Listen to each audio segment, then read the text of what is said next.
Apa? Oke, Pak Bayi kita lanjutkan ya. Terima kasih atas Siap, kehadiran Pak siap, Bayi. Assalamualaikum. Oke, dan terima kasih kepada saya. Ya, karena saya tidak pernah diterima kasih. Kemudian kemudian hari ini jam sekarang Sonia akan mempresentasikan hasil praktek lapangannya tentang laporan evaluasi sistem surveillance hepatitis B di Kota Bogor. Kepada Sonia, dipersilakan presentasinya kalau bisa 20 menit ya. Baik, Bapak. Baik, terima kasih kepada Pak Miko. Assalamualaikum warahmatullahi wabarakatuh. Selamat pagi untuk kita semua. Terima kasih kepada dosen pembimbing akademik saya dan sekaligus penanggung jawab mata kuliah evaluasi sistem surveillance hepatitis B, Bapak Dr. Triunis Miko Wahyono MSc. Dan terima kasih pula kepada eh, pembimbing lapangan saya, Bapak Baikus Nadia SKM MPH, di mana pada hari ini saya akan mempresentasikan laporan evaluasi sistem surveillance hepatitis B di Kota Bogor tahun 2025.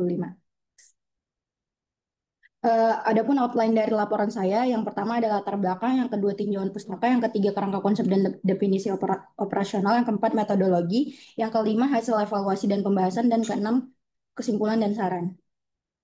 Hepatitis B adalah infeksi hati yang disebabkan oleh virus hepatitis B yang dapat bersifat akut, jangka pendek dan parah, atau kronis atau jangka panjang, dengan resiko menyebabkan sirosis dan kanker hati yang berpotensial fatal. Ditularkan melalui kontak dengan cairan tubuh yang terinfeksi seperti darah, air liur, cairan vagina, air mani, serta dari ibu ke bayi saat persalinan. Namun dapat dicegah dengan vaksin yang aman dan efektif yang diberikan segera setelah lahir dan diikuti dengan dosis menguat, memberikan perlindungan hampir 100% terhadap virus ini. Eliminasi penularan HIV, sifilis, dan hepatitis B yang selanjutnya disebut eliminasi penularan adalah pengurangan penularan HIV, sifilis, dan hepatitis B dari ibu ke anak. Next. Eh, Latar belakang, WHO memperkirakan bahwa pada tahun 2022 sebanyak 254 juta orang hidup dengan infeksi hepatitis B kronis dengan 1,2 juta kasus baru setiap tahunnya, menyebabkan sekitar 1,1 juta kasus kematian yang sebagian besar disebabkan oleh sirosis dan kanker hati primer. Di Asia Tenggara sendiri diperkirakan terdapat sekitar 39,4 juta orang yang hidup dengan hepatitis B kronis dan 10,3 juta lainnya terinfeksi, di mana setiap tahun hepatitis virus menyebabkan sekitar 410.000 kematian dengan 78% diantaranya terkait kanker hati dan sirosis akibat hepatitis B. Di Indonesia sendiri, berdasarkan data Riskesdas 2013, prevalensi hepatitis B di Indonesia mencapai 7,1% dengan angka yang meningkat pada kelompok usia di atas 5 tahun akibat transmisi horizontal melalui kontak darah atau hubungan seksual beresiko. Sementara prevalensi HbA saja pada ibu hamil juga masih cukup tinggi, berkisar antara 1,82% hingga 2,46%. Di Kota Bogor sendiri, dalam 2 tahun terakhir, capaian ibu hamil melaksanakan deteksi dini hepatitis B atau DDHB belum mencapai 100%. Upaya pemberian HBIG dan HB0 kurang dari 24 jam pada bayi yang lahir dari ibu positif hepatitis B juga belum mencapai 100%. Dalam 2 tahun terakhir masih ada gap yang cukup besar antara jumlah bayi yang lahir dari ibu positif hepatitis B dengan jumlah bayi dipantau dan dites HbSAg di usia 9 sampai 12 bulan.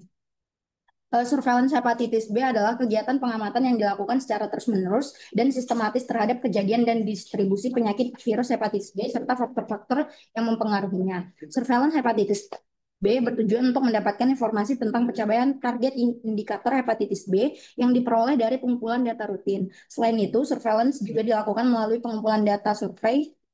Surveillance hepatitis dibangun berbasis data yang dihasilkan kegiatan pencegahan, penemuan, dan penanganan kasus. Data ini dicatat dan dilaporkan di dalam si Happy. Di Kota Bogor, surveillance hepatitis B dimulai dari tahun 2022 sehingga belum dilakukan evaluasi sistem surveillance. Maka dari itu peneliti melakukan evaluasi sistem surveillance hepatitis B di Kota Bogor tahun 2025. Adapun tujuan dari penelitian ini, yang pertama tujuan umumnya mengetahui gambaran pelaksanaan sistem surveillance hepatitis B di Kota Bogor tahun 2025. Untuk tujuan khusus ada 5. Yang pertama, mengetahui ketercapaian tujuan pelaksanaan surveillance hepatitis B di Kota Bogor tahun 2025. Yang kedua, mengetahui gambaran aspek struktur fungsi utama fungsi pendukung dalam surveillance hepatitis B di Kota Bogor tahun 2025. Yang ketiga, mengetahui gambaran kualitas sistem surveillance berdasarkan atribut surveillance hepatitis B di Kota Bogor tahun 2025. Yang keempat, mengetahui hambatan pelaksanaan surveillance hepatitis B di Kota Bogor tahun 2025. Dan yang kelima, memberikan rekomendasi dalam rangka perbaikan sistem surveillance hepatitis B di Kota Bogor tahun 2025.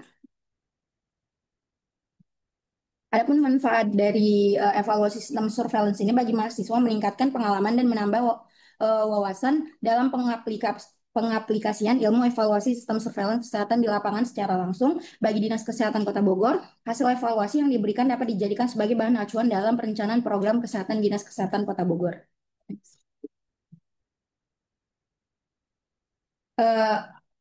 Berikut dapat dilihat kerangka teori yang dimana waktu seminar proposal sudah dipresentasikan. Next. Untuk kerangka konsep juga sudah dipresentasikan waktu seminar proposal. Adapun metodologi dari evaluasi sistem surveillance ini, desain studinya menggunakan metode assessment yang menggabungkan pendekatan kualitatif dan kuantitatif serta disajikan dalam bentuk deskriptif. Untuk tempat dan waktunya di wilayah kerja Dinas Kesehatan Kota Bogor pada Maret sampai Juni 2025. Untuk pengumpulan data yaitu data primer dengan wawancara dan data sekunder dengan laporan tahunan dan data tarikan CHEPI. Next.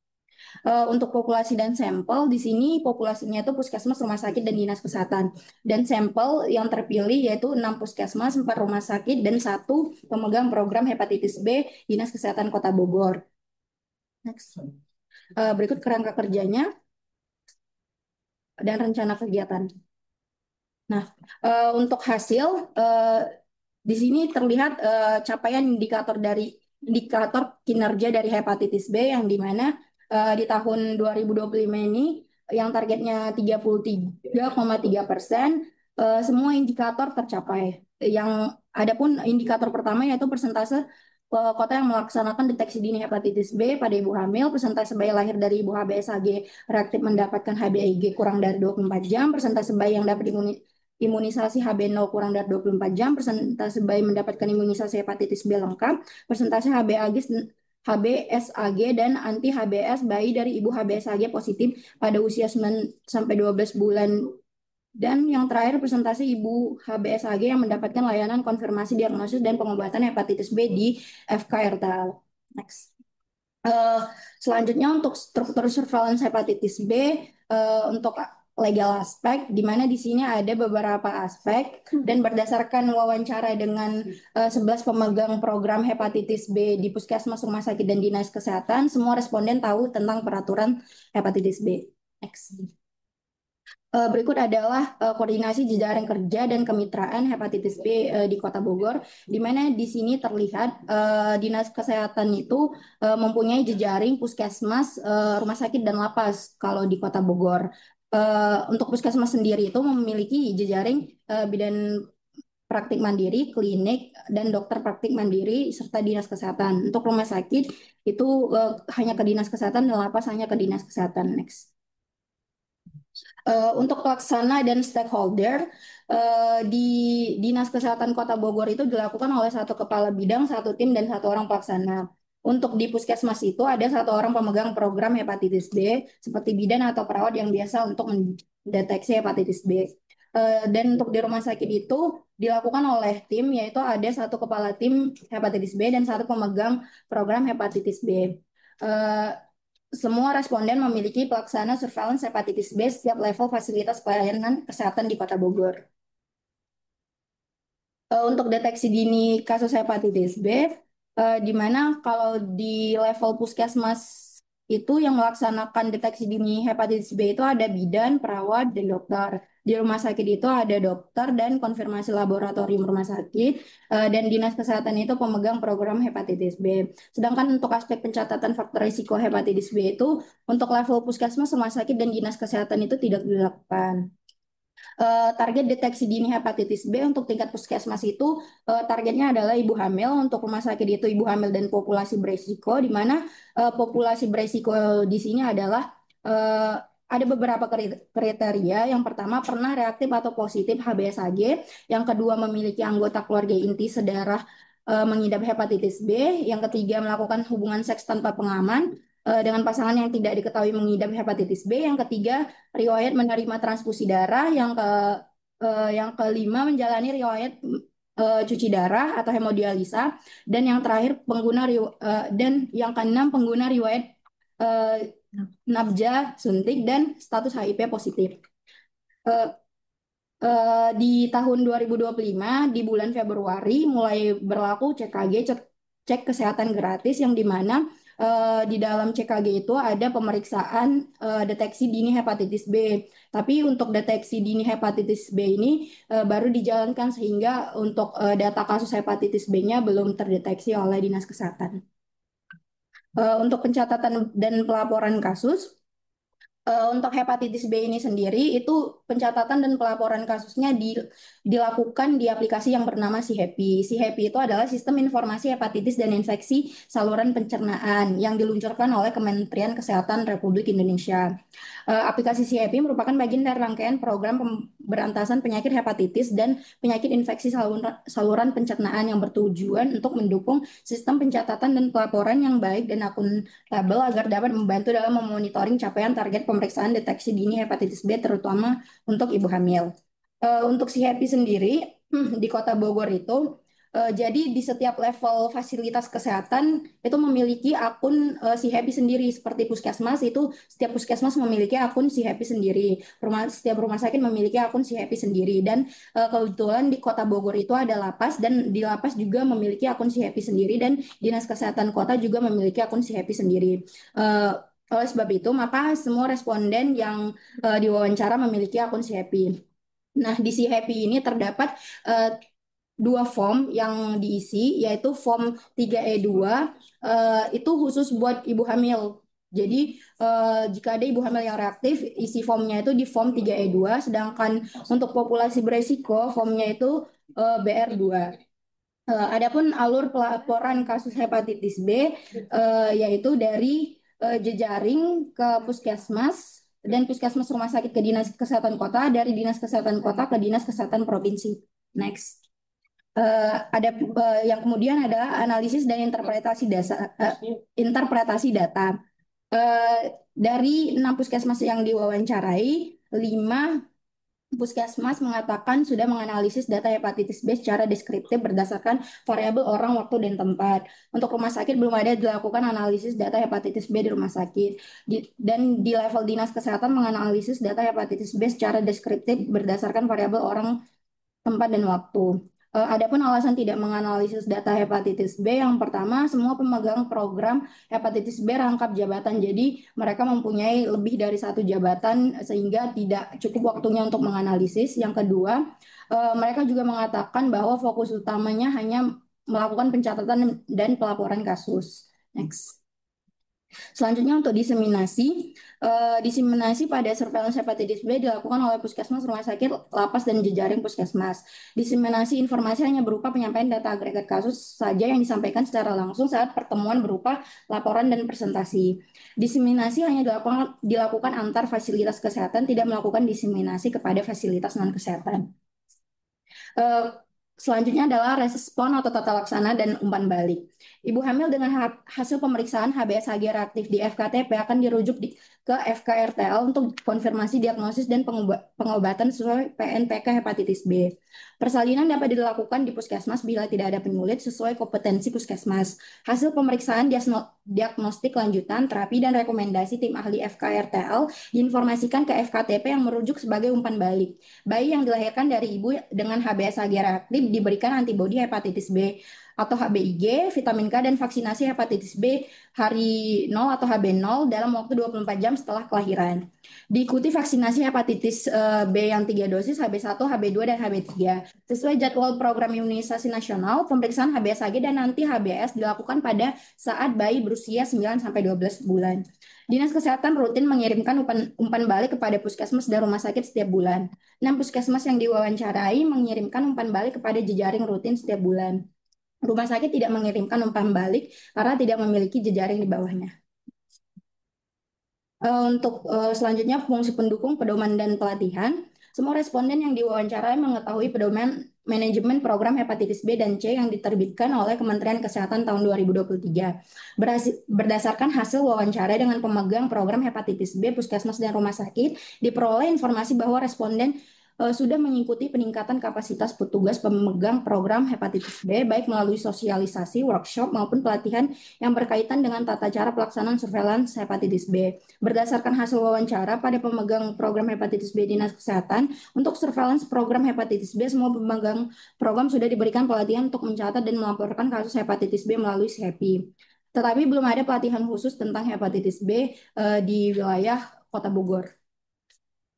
Selanjutnya untuk supervisi, monitoring, evaluasi, dan anggaran, berdasarkan hasil wawancara dengan petugas surveillance puskesmas diperoleh bahwa monitoring pelaksanaan surveillance hepatitis B di Kota Bogor dilakukan setiap bulan setiap pengisian si Happy. Semua puskesmas yang diwawancara melakukan monitoring rutin ke jejaring yang ada di bawahnya.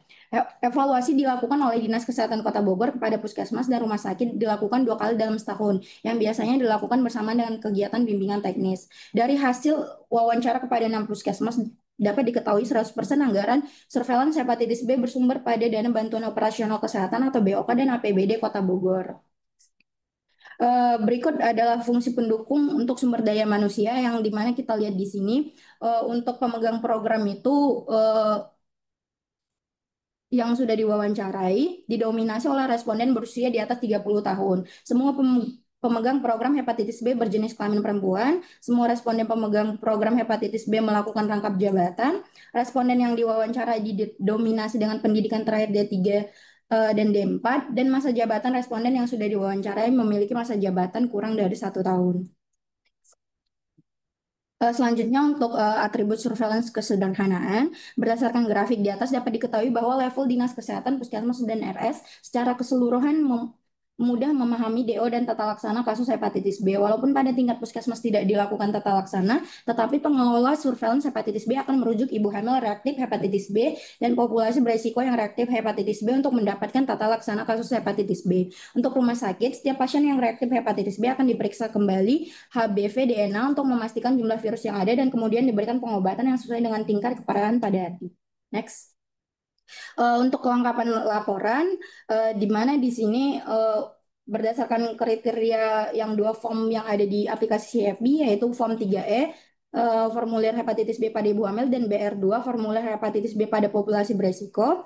Hasil wawancara dengan responden baik di puskesmas maupun di rumah sakit di Dinas Kesehatan Kota Bogor, bagian form 3E ada beberapa pertanyaan di CFP yang tidak diisi oleh pengelola surveillance hepatitis B, yaitu tanggal perkiraan persalinan dari ibu reaktif hepatitis B, tanggal persalinan dari ibu reaktif hepatitis B, dan bayi baru lahir dari ibu reaktif hepatitis B, dan deteksi hepatitis B pada bayi usia 9 sampai 12 bulan dari ibu reaktif hepatitis B. Di bagian form BR2 hanya diisi uh, oleh nakes yang menjadi populasi berisiko untuk hepatitis B. Hal ini dikarenakan sebelumnya ada program vaksinasi pada nakes untuk hepatitis B ini. Jadi sebelum divaksin, semua nakes yang diperiksa hepatitis B dan didapatkan ada beberapa nakes yang reaktif hepatitis B. Untuk ketepatan waktu, berdasarkan ketepatan waktu pengisian aplikasi CIP untuk pencatatan dan pelaporan kasus, hasil wawancara dengan responden, semua puskesmas dan rumah sakit mengumpulkan laporan tepat waktu sebelum tanggal 5 setiap bulannya. Namun ada kendala yang menyebabkan puskesmas dan rumah sakit mengalami keterlambatan mengisi aplikasi CIP, yaitu seringnya aplikasi CIP ini error dan maintenance. Untuk keterwakilan dari hasil wawancara kepada 6 puskesmas didapatkan bahwa 100% menjawab bahwa kasus hepatitis B cukup mewakili. Hasil konfirmasi kepada 6 petugas puskesmas keseluruhan jawaban menjawab jika kasus hepatitis B yang dideteksi cukup baik menggambarkan kasus yang ada di populasi. Untuk kegunaan berdasarkan tabel di samping, kegunaan dari surveillance hepatitis B sudah sangat baik di level Puskesmas dan Dinas Kesehatan Kota Bogor karena surveillance hepatitis B berguna untuk mendeteksi hepatitis B, melihat tren kasus hepatitis B, melihat keberhasilan program hepatitis B, acuan perencanaan program hepatitis B dan sebagai data pencegahan dan pengendalian hepatitis B. Selanjutnya itu ada beberapa hambatan yang mungkin saya dapatkan waktu melakukan evaluasi sistem surveillance ini. Yang pertama ada analisis dan interpretasi, yang dimana hambatannya tidak semua puskesmas melakukan analisis dan interpretasi data hepatitis B. Untuk level rumah sakit tidak dilakukan analisis dan interpretasi data hepatitis B. Rekomendasinya melakukan pelatihan terkait analisis data hepatitis B. Yang kedua ada aspek pelatihan, belum ada pelatihan spesifik tentang surveillance hepatitis B, hanya ada pelatihan terkait pengisian si happy yang pernah dilakukan. Rekomendasinya melakukan pelatihan surveillance hepatitis B kepada setiap pemegang program hepatitis B. Yang ketiga yaitu aspek sumber daya manusia, yang dimana hambatannya itu beberapa pemegang program hepatitis B melakukan rangkap tugas. Rekomendasinya melakukan analisis terkait beban kerja pemegang program hepatitis B. Dan yang terakhir itu ketepatan waktu, yang dimana hambatannya laporan masih sering terlambat dilaporkan karena bukan karena sumber daya manusianya, tetapi karena aplikasi CIP yang sering error dan maintenance. Rekomendasinya melakukan evaluasi dan perbaikan terhadap aplikasi CIP. Untuk kesimpulannya, ada 5 kesimpulan di sini. Yang pertama adalah ketercapaian tujuan pelaksanaan surveillance hepatitis B di Kota Bogor kurang terlaksana dengan baik karena ada beberapa tujuan yang tidak tercapai seperti pemantauan seroprevalensi hepatitis B pada kelompok populasi tertentu, ibu hamil dan kelompok beresiko tinggi, dan memantau kecenderungan prevalensi infeksi hepatitis B berdasarkan tempat dan waktu. Yang kedua, aspek struktur berdasarkan aspek legal telah sesuai dan berjalan dengan baik, aspek jejaring koordinasi dan kemitraan telah berjalan dengan baik, pelaksanaan dan stakeholder telah sesuai dan berjalan dengan baik. Untuk fungsi utama berdasarkan aspek deteksi kasus hepatitis B, pencatatan, pelaporan, diseminasi, respon dan tata laksana, umpan balik telah sesuai dan berjalan dengan baik. Sedangkan analisis dan interpretasi belum sesuai dikarenakan pada level puskesmas dan rumah sakit belum seluruhnya melaksanakan analisis dan interpretasi data hepatitis B. Yang keempat, fungsi pendukung berdasarkan aspek pedoman, supervisi, monitoring, dan evaluasi serta sumber daya manusia dan anggaran dinilai baik, sedangkan aspek pelatihan dinilai kurang baik karena tidak ada pelatihan surveillance hepatitis B. Dan yang terakhir, untuk atribut surveillance berdasarkan aspek kesederhanaan dinilai sederhana, kelengkapan dinilai lengkap, kegunaan dinilai berguna, dan keterwakilan dinilai sudah mewakili. Kendala pada atribut surveillance adalah analisis belum ada pada setiap level institusi atau unit yang terlibat belum memenuhi. Tren kasus belum dapat dinilai pada sebagian level puskesmas dan rumah sakit karena kegiatan analisis tidak dilakukan dikarenakan keterbatasan waktu dan tugas rangkap, serta atribut surveillance berdasarkan laporan sering dikirim terlambat karena aplikasi CIP sering error dan maintenance. Next. Adapun saran yang mungkin dapat saya sampaikan, yang pertama, Dinas Kesehatan melakukan perhitungan analisis beban kerja petugas surveillance hepatitis B di puskesmas dan rumah sakit. Yang kedua, Dinas Kesehatan melakukan analisis kebutuhan petugas surveillance puskesmas dalam analisis data dan tren kasus hepatitis B. Yang ketiga, Dinas Kesehatan dan puskesmas memperkuat koordinasi dan kerjasama kepada laboratorium untuk mendeteksi kasus hepatitis B. Yang keempat, Dinas Kesehatan memperkuat kunjungan, supervisi, monitoring, dan evaluasi agar kegiatan surveillance hepatitis B dapat berjalan dengan baik. Yang kelima, menyarankan evaluasi terkait aplikasi isi happy yang sering error dan maintenance yang menyebabkan sering tertundanya pelaporan kasus hepatitis B. Yang keenam, Dinas Kesehatan membuat pelatihan analisis data hepatitis B di level pemegang program hepatitis B puskesmas dan rumah sakit. Dan yang terakhir, Dinas Kesehatan membuat evaluasi pengisian form di aplikasi si happy karena masih banyak yang tidak terisi. Mungkin itu saja yang dapat saya sampaikan. Jika ada salah kata saya mohon maaf, saya kembalikan kepada Pak Miko. Ya, terima kasih. Selanjutnya silakan Pak Bayi kalau ada masukan, koreksi Ya, atau pertanyaan, silakan Pak Bayi. ya, terima kasih Pak Miko. Selamat Mbak Sonia yang sudah melakukan presentasi terkait dengan evaluasi surveillance khususnya hepatitis B di Kota Bogor. Mbak Sonia ada beberapa hal mungkin yang ingin disampaikan. Pertama, terkait di dalam penulisan ya, di dalam laporan, itu di dalam penyajian di hasil eh, ada data ya apa penulisannya apakah nanti mau dikonsisten atau tidak gitu ya. Karena di situ satu sisi menjelaskan di dalam data itu dengan nilai-nilai absolut, tapi satu sisi lagi dalam bentuk persentase. Nah, itu mana yang ajeg gitu ya, yang mau dikonsistenkan yang mana. Sehingga dari setiap penyajian itu kita tahu misalnya nilainya absolut berapa persentasenya, kemudian apa yang menjadi kekurangannya, kemudian penjelasan seperti apa. Kemudian yang kedua terkait dengan masalah di tujuan Tapi tadi dalam tujuannya sudah terjawab semua ya, di Sudah. dalam simpulan, kemudian juga ada saran-sarannya. Ini mungkin yang ingin saya coba tanyakan terkait dengan masalah deteksi dini, kemudian di dalam pencatatan pelaporan di BR2 itu, apakah tidak ada data-data yang faktor risikonya di situ ya? Padahal kalau kita sudah melihat dari jumlah kasus, kemudian juga ada yang terindikasi, harapan kita ada faktor risiko apa saja gitu di apa ibu hamil yang terindikasi dengan hepatitis B gitu.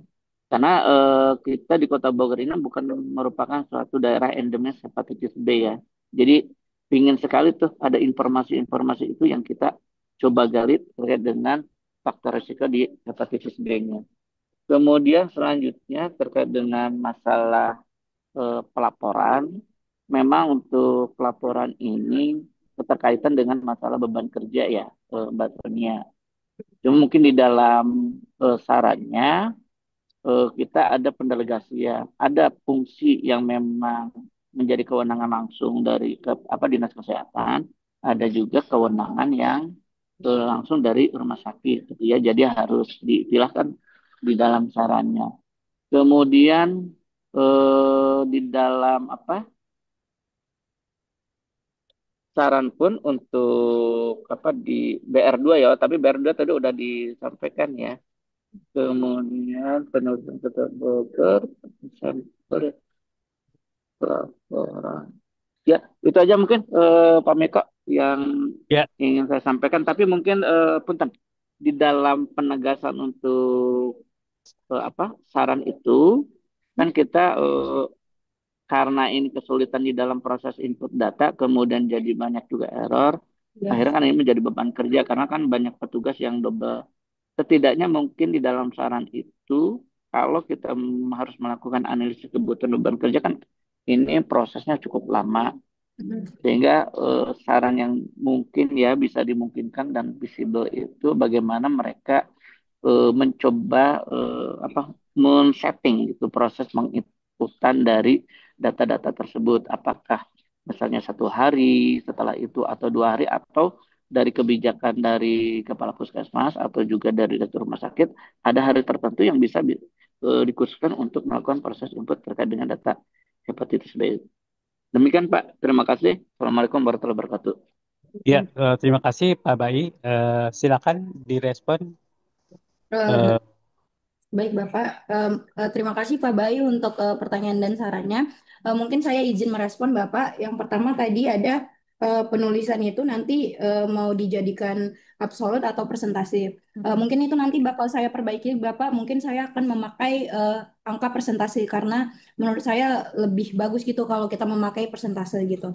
Nah yang kedua untuk faktor resiko ibu hamil yang hepatitis B ini sebenarnya ada nggak sih kalau di form si Happy ya Bapak? Kebetulan kemarin saya bersama dengan pemegang program hepatitis B Dinas Kesehatan Kota Bogor, saya sudah ditunjukkan langsung aplikasi si Happy itu Pak. Jadi di dalam aplikasi itu tidak ada faktor resiko kepada ibu hamil gitu. Jadi belum bisa kita ketahui faktor resiko dari hepatitis pada ibu hamil itu apa sih gitu. Tapi saya tuh niatnya tesis saya nanti itu buat mencari tahu sebenarnya faktor resiko hepatitis B pada ibu hamil ini apa sih gitu Bapak. Mungkin nanti tesis saya dapat menjawab apa faktor resiko dari hepatitis B pada ibu hamil di Kota Bogor. Nah, yang ketiga itu di bagian pelaporan beban kerja dan pelaporan dan beban kerja mungkin saya nanti akan revisi Bapak karena setelah saya cerna juga Dinas Kesehatan tidak memiliki wewenang untuk rumah sakit, mungkin nanti akan saya ganti di bagian sarannya Bapak. Nah, yang selanjutnya untuk tadi ada saran untuk penginputan datanya itu sebenarnya untuk pemegang surveillance yang sudah saya wawancarai, keterlambatan itu sebenarnya bukan bukan dari merekanya begitu Bapak. Jadi karena aplikasi si Happy ini yang terus-menerus error yang menyebabkan mereka itu harus menginputnya itu gimana ya rapel gitu Pak selama 2 bulan gitu jadi mereka merasa terbebani akan itu begitu Bapak. Mungkin di sini juga saya sudah membuat sarannya untuk evaluasi aplikasi si Happy. Mungkin itu saja dari saya Bapak. sudah Ya, cukup Pak terima Bai. kasih. Ya, terima kasih Mbak Sonia.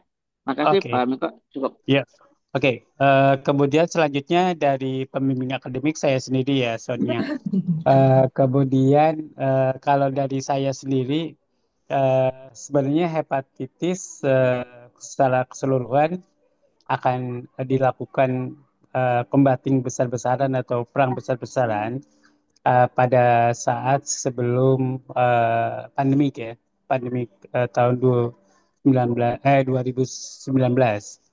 Kemudian tapi itu karena ada pandemik jadi tertunda. Jadi hepatitis ada hepatitis A, ada hepatitis B, ada hepatitis C, B dan C ya. Kemudian hepatitis B dan C itu menular melalui jarum suntik atau hubungan seksual.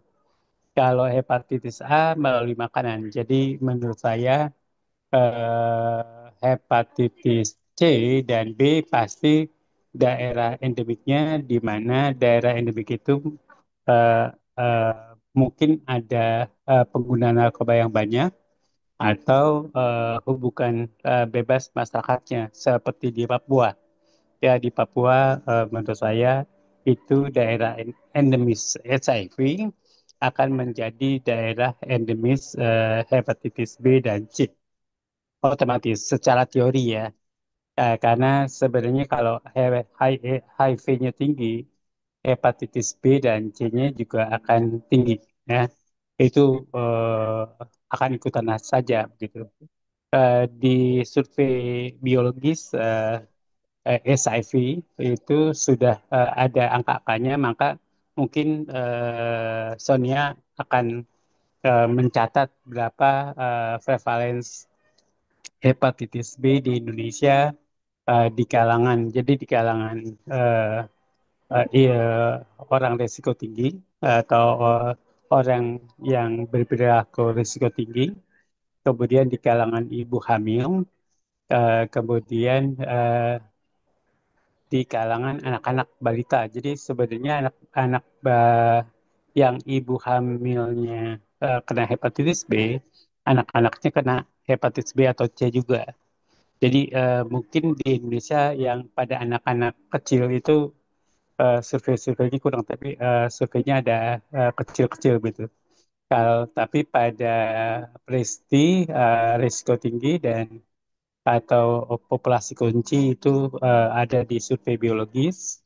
Kemudian kalau ibu hamil ada di surveillance ibu dan anak. Jadi menurut saya datanya baik untuk ibu hamil dan populasi kunci. Jadi menurut saya itu data survei. Kemudian surveillance di Kota Bogor harusnya pada ibu hamil juga punya data, yaitu harusnya dikemukakan. Kemudian pada populasi kunci. Nah, menurut saya ada datanya. Sayangnya, apakah surveinya itu dilakukan apa maaf bukan survei pemeriksaan hepatitis B dilakukan secara rutin atau tidak pada surveillance pada populasi kunci dan ibu hamil. Jadi harus diceritakan bagaimana melakukan surveillance hepatitis B dan C dan apakah itu digabung dengan SAV. Karena ini penyakit kronis. Jadi penyakit kronis yang penting yang pertama adalah deteksinya. Tadi kalau Fadiman deteksinya adalah aktif dan pasif. Kemudian bagaimana deteksi hepatitis B sekaligus kalau mungkin hepatitis C ya di kalangan populasi kunci dan ibu hamil. Ya kemudian bagaimana nah ini masalah pada HIV ada ARV kan ya, tapi pada hepatitis B nggak ada tuh obatnya. Sekarang diberikan satu obat HIV pada penderita hepatitis B dan hepatitis C itu dikasih aja tuh. Eh, eh, tapi dalam studi dikasihkan obat ARV satu macam obat ARV itu sudah responnya cukup baik, tapi tidak memperpanjang harapan hidup mereka. Tak beda dengan HIV ya. ARV itu benar-benar memperpanjang usia hidup mereka. Jadi kalau hepatitis B dan hepatitis C, eh, kondisi tubuhnya akan lebih baik. Cuman harapan hidupnya belum berubah karena memang hepatitis B tergantung virusnya apakah dia kronik aktif atau tidak begitu. Kalau hepatitis C ya dia pokoknya jalan terus sampai akhir, tidak dipengaruhi oleh obat-obat apapun. Jadi menurut saya ya yang penting adalah bagaimana memantau pengobatan pada hepatitis B dan C. Nah, karena sekarang sedang dikembangkan pengobatannya, jadi belum tuntas. Nah, oleh karena itu WHO mau perang dalam pencegahannya. Pencegahannya sebenarnya bisa dicegah. Ya, jadi kalau sebenarnya semua orang periksa hepatitis B, semua orang peduli dan semua orang melakukan pencegahan termasuk populasi kunci dan ibu hamil. Nah, masalahnya kesadaran orang itu belum ada, tapi kan di dalam Millennium Millennium Goals atau MDG atau sekarang SDG Sustainable Development Goal itu hepatitis B dan C bagian yang akan juga diturunkan prevalensinya sampai 2030 ya. Benar nggak, Sonia? Benar, Bapak. Oh iya, oke. Nah itu menurut saya kemudian diceritakan bagaimana surveilannya di Kota Bogor, termasuk kan survei berkala itu adalah bagian surveilan. Jadi menurut saya survei berkala biologis itu juga bagian surveilan dan surveilan rutinnya seperti apa begitu.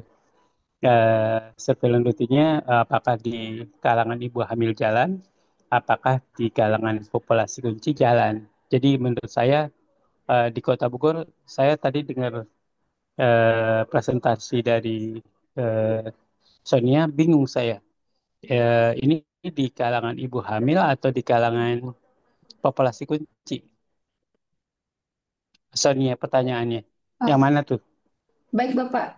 Sebenarnya untuk evaluasinya ini, saya itu memfokuskan untuk populasi kunci dan ibu hamil, Bapak. Tetapi saat saya mengunjungi untuk wawancara, eh, di puskesmas itu untuk hepatitis B-nya itu hanya fokusnya kepada ibu hamil, Bapak. Kecuali kalau mereka ikut CKG nih, cek kesehatan gratis. Nah, itu di cek kesehatan gratis itu udah dikasih tahu nanti di aplikasinya kalau dia itu harus cek hepatitis B ke puskesmas ini gitu. Makanya di puskesmas mungkin sekarang ada data populasi kunci dari CKG tersebut, Bapak. Jadi kalau di puskesmas itu lebih fokusnya ke ibu hamil, sedangkan di rumah sakit itu karena kan di rumah sakit ada pemeriksaan dan diagnosis dari dokter. Jadi di rumah sakit itu sudah dilakukan pemeriksaan hepatitis B di laboratorium rumah sakitnya, begitu Bapak. Bukan. Pertanyaannya kenapa tidak diperiksa hepatitis C-nya juga? Oh, hepatitis C. Hmm. Kalau hepatitis C saya kurang tahu sih Pak pemeriksaannya karena kan saya fokusnya kemarin hepatitis B. Jadi saya cuman evaluasinya itu di hepatitis B-nya doang Pak karena pemegang program hepatitis B dan hepatitis C itu berbeda Pak. Iya benar. Tapi kamu harus tahu karena itu sebenarnya satu penyakit yang cara penularannya sama. Dan itu juga di combatingnya di Indonesia maupun di dunia sama.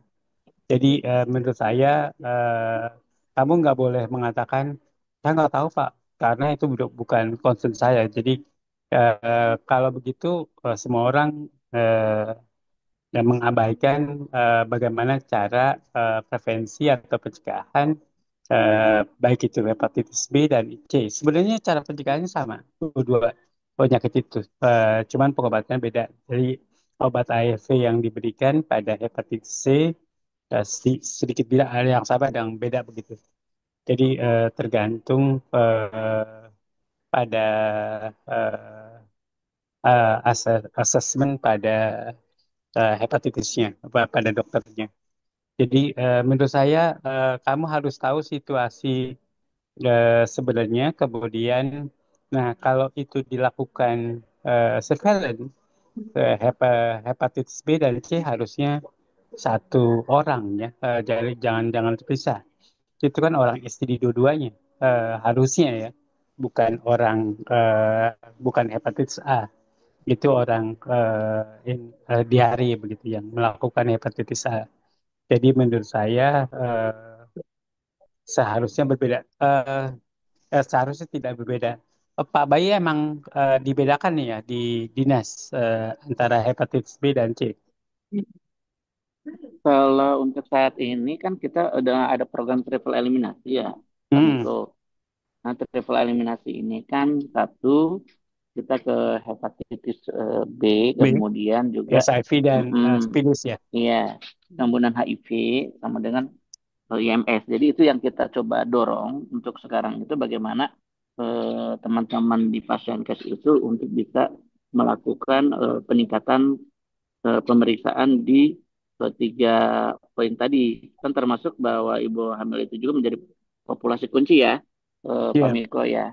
Nah, harapannya sih sebetulnya kita udah coba optimalisasi ke teman-teman itu untuk pada saat misalnya ibu hamil datang, maka tiga item itu yang harus dilakukan gitu. Harapannya seperti itu.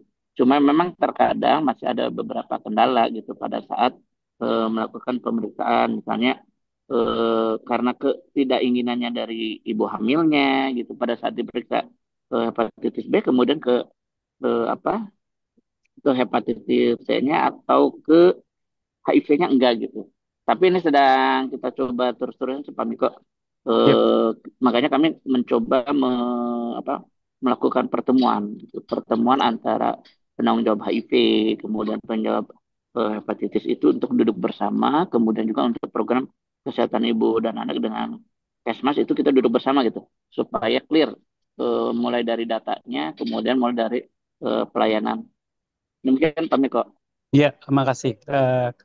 Uh, Sonia tahu nggak prevalen hepatitis B dan C berdasarkan survei biologi? Belum tahu, Pak.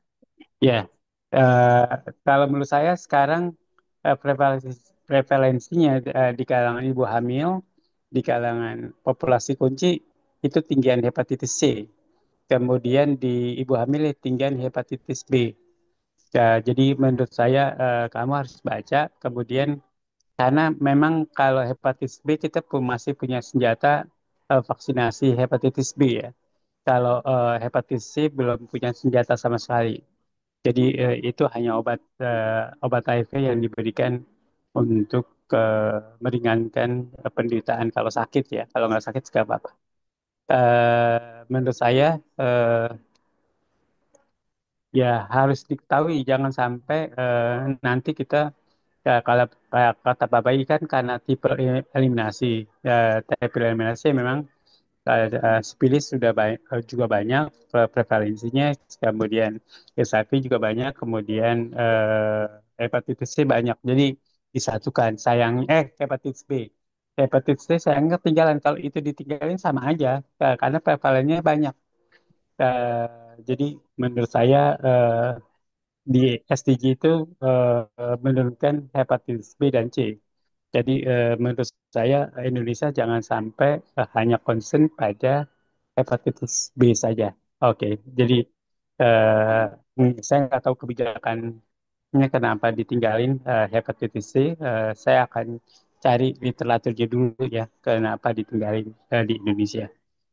Oke. Eh, Masih ada pertanyaan Pak Bayi atau masukan? Cukup Cukup? Pak Miko? Ya, Ya, terima kalau kasih. dari saya juga cukup. Sekali lagi saya ucapkan terima kasih kepada Pak Bayi dan kita berikan tepuk tangan kepada Sonia. Ya, saya tutup. Wassalamualaikum warahmatullahi wabarakatuh. Waalaikumsalam Iya, warahmatullahi wabarakatuh. makasih Pak Bayi.